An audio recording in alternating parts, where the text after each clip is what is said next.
All right, gentlemen. So I need to understand the story. Mm-hmm. How did you guys meet? Because there's some conflicting information coming my way. Talk to me.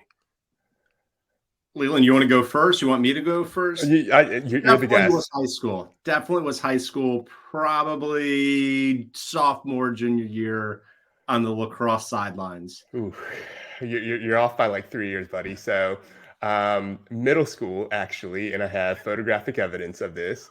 And Joe, just so you know, like we actually had assigned seats at our lunch tables. Like this is how crazy the school was. But we had assigned seats at our lunch tables.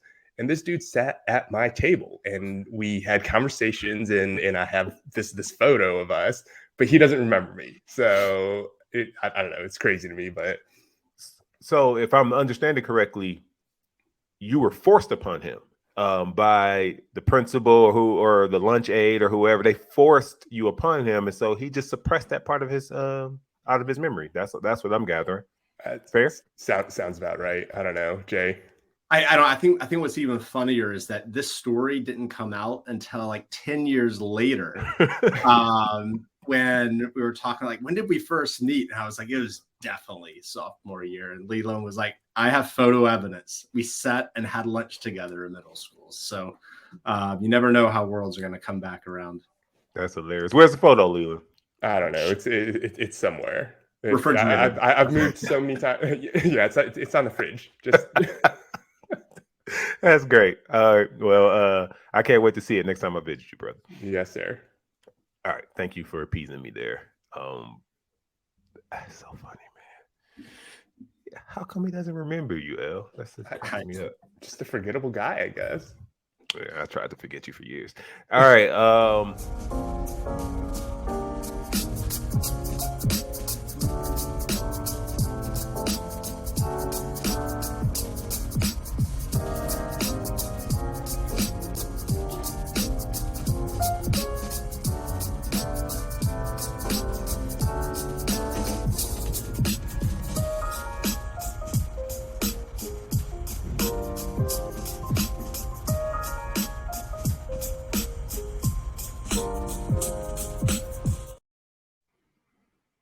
Good morning, good afternoon, good evening, wherever you may be. If you can hear the sound of my voice, I want to say thank you and welcome to another episode of Appreciate the Journey, the podcast. I have the pleasure of being one of your hosts. My name is Joe Drew, but I don't come alone. I'm here with my partner in time, my brother from another, my main man, LL. What's up, brother? How you doing? Say what's up to the people. Doing well, man. What's happening, everyone? Happy to be here. Yeah, no, I'm happy to be here as well, man, because we have another opportunity to show some appreciation to our journey, which is absolutely going to be our mission. So every time someone tunes in, they're going to feel that excitement, that appreciation. I've been thinking about how do I express my excitement without saying excited. I was rewatching some episodes. I've said excited 216 times over the episode so far. So we got to figure out a new word, man. I'm pumped. So okay. You said that once, but I'll take that. I'll take that. If you got a thesaurus, send it our way at ATJ. So LL, let's jump into this because this particular episode is another opportunity for an interview. So before we get into that and introduce our guest, let's make sure we set the stage and ensure that everyone knows how to contact us, how to connect with us, what ATJ or Appreciate the Journey is all about. So pass the ball your way. Give them the connection points and talk a little bit about what we're building here. Yeah, of course. And as always, please remember to subscribe to us on YouTube, add us on Apple Podcasts, like and follow us on LinkedIn, Facebook, Instagram at ATJ the podcast. Yeah. And if you have any needs, maybe you're struggling to land interviews, maybe you're getting interviews, but you're struggling with the interviews themselves, we would love to help. So you can also find us at atjcareercoaching.com. Mm-hmm. You can contact us directly there and we can see what we can do. Absolutely. Yeah. I love the fact that, this podcast is just an extension of the true service, which is helping the people along the way. You and I both have been afforded a lot of experiences, and it's nothing unless we're able to give those back and pay it forward. And so I'm excited to be on this journey with you. There's 217, and I'm even more pumped for our next guest because the journey didn't just start 17 years ago when we started working, or 18 years ago, however long it's been. You know, we have people who are connected to us who have known us even before we were professionals. And today is an opportunity where we get to talk to somebody who's known you even longer than I have. So this is really good. I'm going to dig out some stories about LL that nobody else knows, and I can't wait to be able to pass it on. So LL, I'm gonna pass it over to you. Get the intro in, and let's get our guest going. Of course, and this one is super special to me. Yeah. We have a really great guest on with us. He's someone that I've never worked with, but I've known him most of my life, and he's just done some really incredible and interesting things throughout his career. Currently, he's the Global Citizenship Program Officer with Dow Corporation, but most importantly, he's just a fantastic human being. Please welcome Mr. Justin Land. Yeah, Justin, how you doing? Doing all right, guys. How you doing, Leland? And I definitely know some of those pre-professional stories as well. Oh, that's awesome. Well, we go get them offline, and we're gonna make sure that they are. This is a family show, man. So we gotta make sure they're appropriate for the ATJ audience, and then we're gonna throw them out there, man. No, but thank you, Justin, for joining us. LL, that was an awesome introduction, and I'm looking forward to understanding more about your own journey, Justin. Before we get into the journey, though, I want to get my part out. I always ask people to introduce themselves during the activity that I love. It's called My Fullest Name. And so I'm gonna give you a couple prompts, ask you to take it wherever you want to go. Introduce yourself using your name, with any type of anecdotes, origin, any stories that give context to your name, any nicknames you may have, how'd you get that? Take it wherever you want, and then we'll jump into this wonderful career that we know you have. Great. Let's go. All right. Ball's in your court, my man. All right. So my name's Justin Matson Land, and I'm gonna zone in on Matson. Some of you may know there's a shipping company called Matson Shipping. There's an apartment building down the street from me in Philadelphia called Matson Mill Apartments. And I'm not related to either one of them. But there's something special about the Matson name. And it's changed through integrations of immigration of my great grandparents to the United States.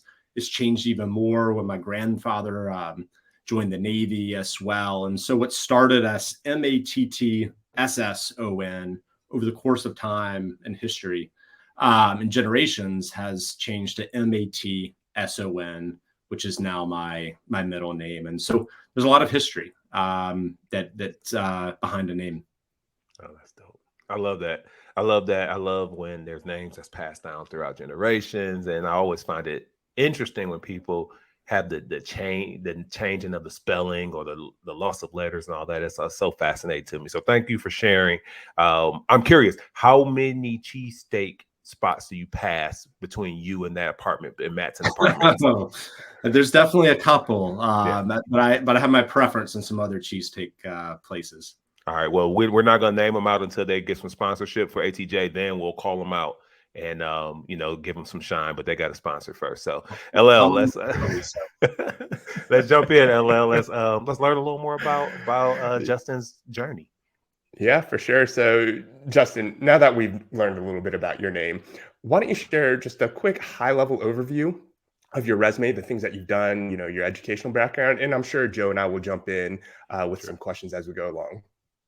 Great. So I was born, raised down in North Carolina and in Georgia, and graduated from the University of Georgia, Go Dogs, and then spent 3 years in the Peace Corps in West Africa, followed by a few years in New York City at the Office of Emergency Management, part of city government, and then made the leap to Philadelphia and to Dow, where I've been for the past 11 years. Wow. So that is fascinating. And I think we could probably take up this whole show just asking questions about, your career journey. I'm more curious, what did you study, or what was going on in college that prepared your mind to want to join the Peace Corps? Because that's not your typical path for 20, 21, 22-year-old people who maybe doesn't have that insight to give. Yeah, and just really to jump in real quick, I've reviewed thousands upon thousands of resumes. I don't think I've seen any with Peace Corps listed on it. So it's such a rare thing. So please fill us in. Tell us a little bit more about that. Yeah, I remember the first time somebody mentioned the Peace Corps to me. And I want to say it was sophomore year in college. I was doing an internship at an environmental nonprofit, and the gentleman said, "You should think about the Peace Corps. My sister did it." And I had going on in my head, no, this is not for me at all. And I had this perception of what the Peace Corps was in my head. And over the course of a couple of years getting to graduation, realized this is exactly what I want to do.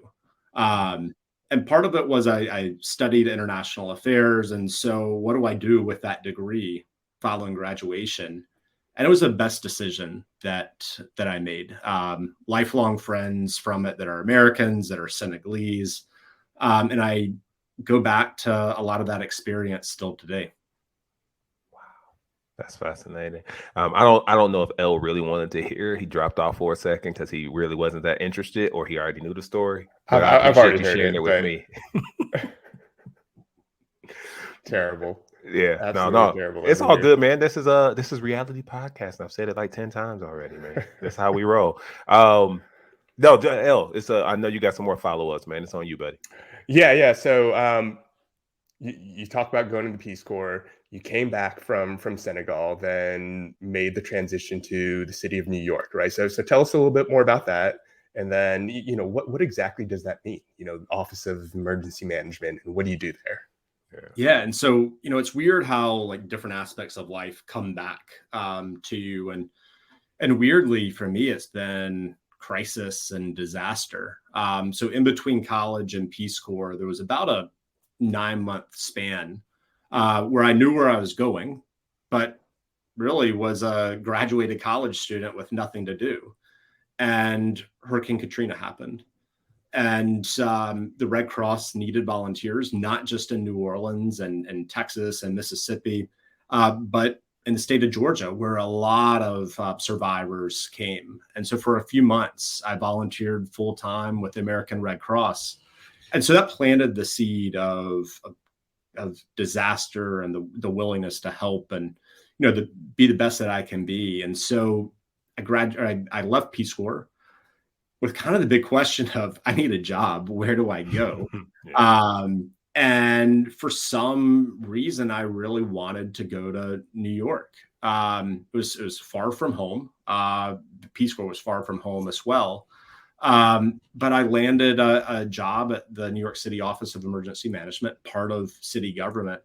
And my job there was to work with local nonprofits, faith-based organizations, city agencies, all to build relationships before a disaster hits. And that's incredibly important for trust and sharing communications and messagings for when something does happen. And so I look back at that role and the importance of city government, and it was a great classroom for me to learn about how cities work, how communities work, and the true importance of diversity and inclusion as well. Okay. No, that's awesome. And obviously I hear words that get my ears flaring because I personally have been working in the DEI space for some time now. And so I love how you wove that into your story. And I'm just curious how, being that you had that type of experience early on, how have you continued down the path of being a champion for diversity? Because your experience is unlike any I've heard. So I'm just curious how that's proceeded down your career. Yeah, I think a lot of it's experience. From a Peace Corps standpoint, learning the language, and it wasn't French; it was Wolof for me, which is more of a country-based language. And I'm not good at learning languages. From elementary school on, I've taken French, and it's not my strong suit for sure. And so that was a challenge, the learning piece. But then the other piece, I think that I learned in the Peace Corps, but also in New York, and continue to learn, is how important just relationships are, regardless of who you are. Building that trust, having the conversations, being an ally, whatever that means, and for whoever that means, as well, is so critical. And that carries over into the work that I do at Dow to really help implement kind of equitable policies to make volunteerism open to anybody, and the list goes on. I love it. That's awesome. And since you brought up Dow, why don't you tell us a little bit about what you do there? And I know you've done some really cool things and had some really incredible opportunities there. So fill us in. Yeah, no, I really have a dream job. I mean, I think that when I look at where I've wanted to go in life, it's really to be able to make a difference. And I've gotten to do that in the Peace Corps. I've gotten to do it in New York and get to do it every day at Dow, all at a different seat at the table. And I think that's important, is to be able to know what you want to do, but there's a lot of different opportunity and ways to do that. So I currently lead our global volunteer program around the world. And so we've got about 52% of employees who are engaged. And this is incredibly important, from giving back and giving back to our communities, building those relationships at the ground level, but also it helps on the employee experience. It helps internally for employees to connect as well. And that becomes really a win-win. But I mentioned too, kind of that connection to the American Red Cross and my role in New York with disaster. We'll also lead our disaster relief work around the world. And so that's critical during hurricane seasons, during earthquakes around the world, and floods. And so how can we not just support our communities, but also our employees that are impacted as well? Man, that's so awesome. Making big things happen. I love it. I'm just waiting. As you're coming back into my life too, Leland. And so you never know how things happen as well. Oh, I like it. Yeah, it's like ATJ breaking news, man. Leland, you are you being actively recruited? Like, we shall see. I don't know. Man, I don't know about that right now, but yeah. I love this guy's story, Justin. It's awesome. I'm actively figuring out how I could steal you away from Leland as my friend. So I'll think about that. Submit a proposal later. L, it's on you, baby. Awesome. So Jay, fill us in on some of the most pivotal moments then. So, I mean, you had all these great things, all these great career steps, but what took you there? Tell us about those moments. I think early on, I'm blessed to have parents that really were able to support me, and did support me to say, you can do anything, you can go anywhere. I know that, going to the University of Georgia, that's a little bit of a leap. Leland, you went to NC State. A lot of friends went to UNC. I went a little further. And with that came sacrifices. Joining the Peace Corps, my parents were the biggest champions of it. They may not have understood it, but they came and visited. They sent care packages. They sent those words of encouragement that are so critical. And so I think that helped really early on in my professional journey to get to where I am. But also, there's sacrifices with that. I still, since I left the South, if you will, 20-ish years ago almost, you don't see family as much. You don't see great friends like Leland all the time. Mm-hmm. But you also get to gain a lot of other things as well. And so, it starts with my family, and it starts early on in my career to really follow your passions, follow your dreams, and figure out how to do that. Oh, Jay, I love your family. No, that's awesome, man. And I'm just curious, as we thinking about pivotal moments, I love to couple it with what we call big rocks, small pebbles, like the lessons that we're learning. So there's those moments that happen, but not all of us are prepared to receive the lessons that come along with those moments. So my question now, just to take a quick small shift, is what are some of those big rocks, small pebbles that you picked up along the way that you can share out to those who may be earlier in their journey or later, but still looking for things that they can, maybe get inspired by? Yeah. When Katrina happened, and I really had this kind of inkling where I want to do something. I want to help. Didn't really know how to do that. And so I leveraged my network. And at the time that was family. My aunt and uncle were big time Red Cross volunteers. And so I kind of knocked on their door and said, how can I get involved? And so they helped, make some initial connections on how I could get plugged in. And right when that happened, I remember meeting a lady who was just a pro at disaster relief work. And, she sees this, at the time, young kid, just graduated, who's, all kind of passionate about wanting to do some good, but not a whole lot of depth necessarily.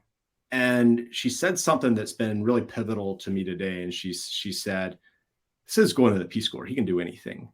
And I've had that kind of in the back of my head through some of my journeys of encouragement where, this isn't all easy, but sometimes you need some of that spark and encouragement along the way to fully believe what your potential is. You need others to believe in you, kind of in that that path. Absolutely. That's so awesome. So Jay, how do you what is it that you do? Because you do so much for the organization. You do so much for just volunteer work that I kind of stalk from afar. I see it on Instagram. I see it on LinkedIn. You do quite a bit out there, right? But what do you do to take care of yourself? So how do you maintain your physical and mental well-being? Yeah, I mean, that's hard. And I think it's hard because you kind of have to learn how to do it by failing.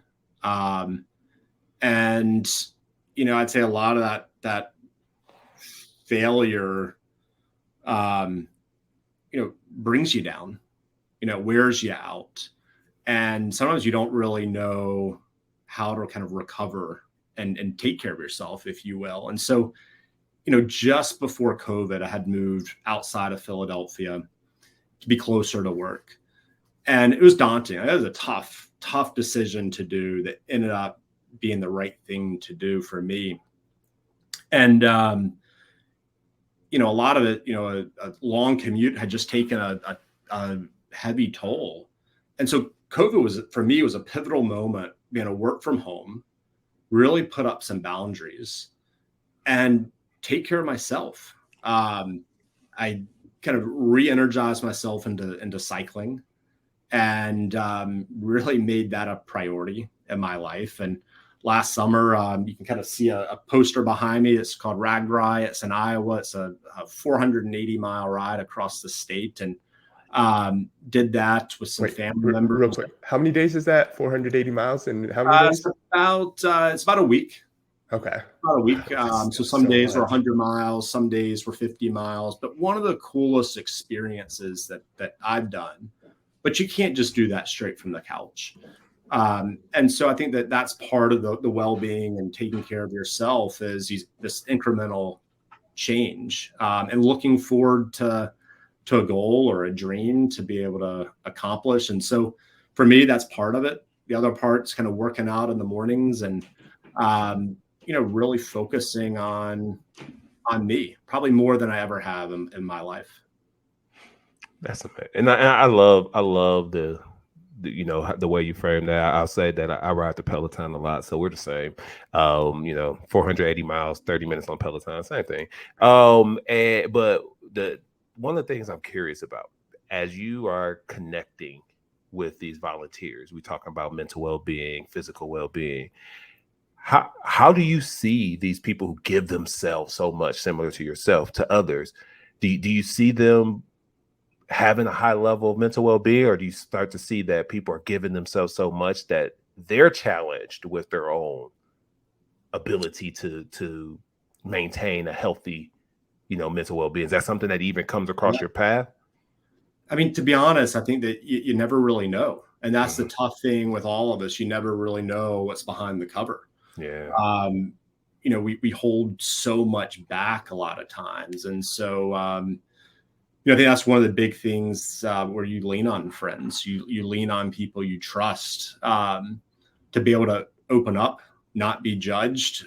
We all go through tough things in life. And so you need to be able to open up and not hold it in. So kind of from from a regular day-to-day volunteer standpoint, you never really know. But I think people give back, whether it's through volunteering or donating money, giving blood, because that's who they are at the end of the day, a lot of times, regardless of what's going on in their personal life.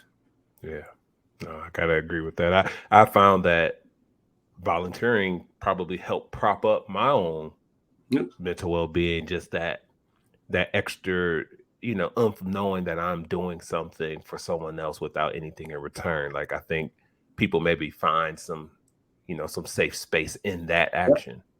I mean, I know for me, I mean, I get to do this work every day, and really try to help inspire others to give back. And so I think for me, because I do this on a professional sense, where I find some of the greatest rewards is when I can also take off my work hat and kind of just be Justin. And, it could be a habitat project. It could be donating blood. But it's Justin, the person, versus Justin, the employee. And both of those are the same as well. But being anonymous sometimes, to be able to really feel it and take it all in and learn and grow is important. It's fire. That's great. I love the way you position that. Very wise man. And so my next question is, take yourself back to a time maybe where you weren't as wise. And if you were to jump in a time machine and give your younger self some advice, which our hope is will translate to maybe some of our younger listeners, what would that advice be? How would you guide younger Justin? Yeah, I mean, you can never redo fully, but you can definitely learn for next time. And so I think for me, it's maybe earlier on, slowing down the pace. There's more to life than just work. There's more to life than a long commute. And so I think that's an important thing, but also, taking back words I might have said, or in a work conversation with a colleague, or positioning things differently as well. I think, over the course of time, you just have to learn the hard way. I think for pieces of it. And, also at times you can't dwell on the past. You have to learn, you grow, and you make things better as you look forward too. Absolutely. Some great lessons there. Really, really great lessons there. And I'm starting to see a theme here with some of our guests, but that's a whole nother conversation. So Justin, tell us something funny. Give us some sort of like good water cooler conversation or something that you've experienced professionally that you just find hilarious. So I think this is kind of a weird one, but a lot of my job involves like prep. It's you plan a lot of events, large, small, a lot of planning just goes into just about everything. And so I'm going to say 5-6 years ago, Temple University had a great football team. They don't always have a good football team, but that year they did. And so we had this big family night at work at the Franklin Institute, a big museum in Philadelphia. And we decided kind of as a surprise, we were going to have the Temple marching band just come down the stairs. We had hundreds of employees, their families. And I'll tell you what, I mean, like my point in the planning was kind of all done at that point. And so when they're coming down the stairs, hear the first sound of the marching band, I admit, I teared up. And I think I cheered up in a few different reasons. I mean, one was like, wow, this is happening. I get to do this and kind of orchestrate all this stuff.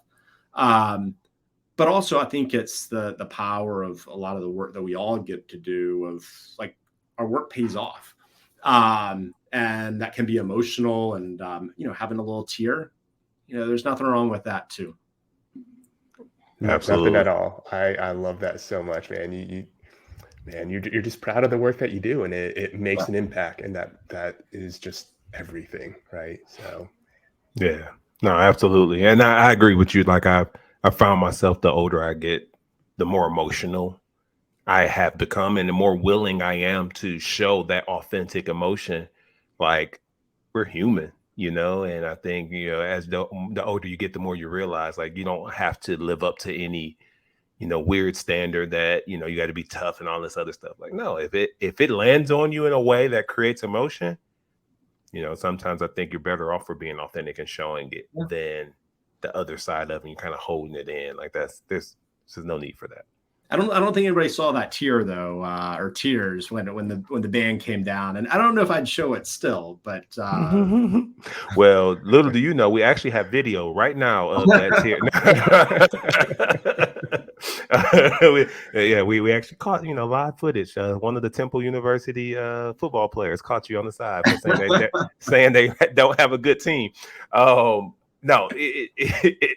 The next part, and this is like the way that we love to close our every episode, is you've just spit appreciation all across this episode, which I love. Now I want you to focus in on a person. You've talked about your parents, you've talked about other family members, but who would you give flowers to, of someone who's maybe been a influence, or someone who's created really a really positive impact in your journey? Hand out those flowers, call them out, tell us why they get Justin's flowers for today's episode. Yeah, I mean, life is definitely a journey, and so you have kind of people during different iterations of life, if you will. And so I'd never been somebody to have formal mentors.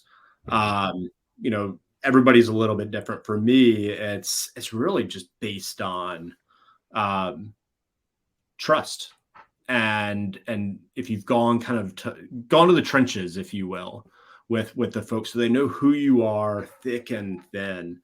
And so I kind of look at the past couple of years, and there's definitely been some people in particular that that I trust, and we've been able to have really healthy but also heated debates on not just the work side of things, but on personal life.